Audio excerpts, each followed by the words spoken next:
শহীদ আবু সাইদের কি তার জীবনের কোনো মায়া ছিল না? কয়েকদিন আগে গিয়েছিলাম রংপুরে, কবর জিয়ারত করার পরে দেখলাম ওর বাবা বেরিয়ে এসেছে। আমার বলছে, হুজুর আমার ছেলেটা ছোটবেলা থেকে প্রতিবাদী, অন্যায় দেখলেই ওর নিজের সমর্থনে তার বড় প্রতিবাদ করত। এই শব্দটাকেই তো আমরা চাই।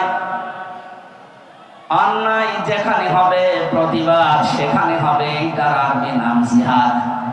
এটাকে উল্টা পাল্টা নাম দিয়ে বহু নিচে নামিয়ে ফেলেছিল ইসলামের বিদ্বেষী যারা,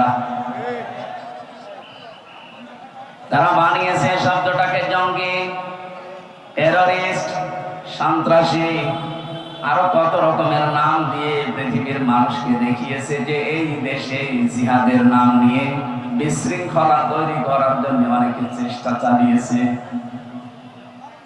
এরা সবচাইতে বেশি ভূমিকা পালন যারা করেছে, আমি নাম নিয়ে বলি, কাউন্টার টেররিজমের ওই সময়ের যে প্রধান ছিল মনিরুল ইসলাম।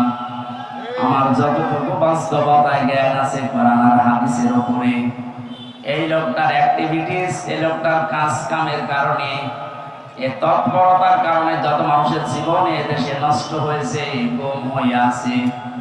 এখান থেকেও একজন গুম হয়েছে, রেজওয়ান। গুম এই শব্দটা শুনতে যদিও ছোট মনে হচ্ছে, এটাতে কত বড় ভয়ানক এবং বিপজ্জনক একটা শব্দ। যারা এখন দায়িত্বে আছেন এত কড়াকড়ি করেন, কিয়ামতের আগে যেন এই দেশে আর কেউ গুম না হয়। আর আমরা চাই এই গুম শব্দের সাথে যারা জড়িত ছিলেন একটাকেও যেন ছাড়া না হয়। কোথায় গেছে ওই মনিরুল? কে যেন সেদিন এক কানা লোককে দেখলাম, অন্ধ, গান বানিয়েছে। কোথায় কাদের কাকা?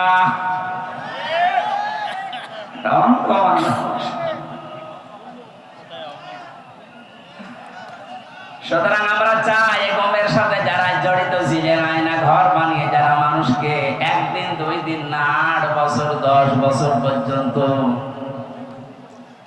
আমার মনে হয় যাদের ভেতরে অন্তত যারা পরিমাণে মনুষ্যত্ব আছে, তারা কোনদিন আয়না ঘরের ভেতর থেকে পাহারা দিয়ে এসে নিজের বাড়িতে ঘুমানো সম্ভব না। আমি রিমান্ডে যে মাটির নিচে ছিলাম সেখানে ওরা রেখেছিল, আমার উপর যে অত্যাচার করতো, মাঝে মাঝে চিন্তা করতাম, আল্লাহ এরাও তো মানুষ, এরা বাড়ি যে স্ত্রীর কাছে থাকে কি করে? এটা তো ঘুম আসার কথা না। এরা নিজেরাই আমাকে বলতো, আপনার কোনো দোষ নেই আমরা জানি, তারপরও আপনি এই করতেন আমার সাথে। কালো কাপড় দিয়ে চোখ বেঁধে, হাত পেছনে বেঁধে রেখে, মাথায় দড়ি দিয়ে টাঙিয়ে রাখতেন, আর আপনি বাড়ি যেয়ে ঘুমাতেন, আপনার ঘুম আসতো কি করে?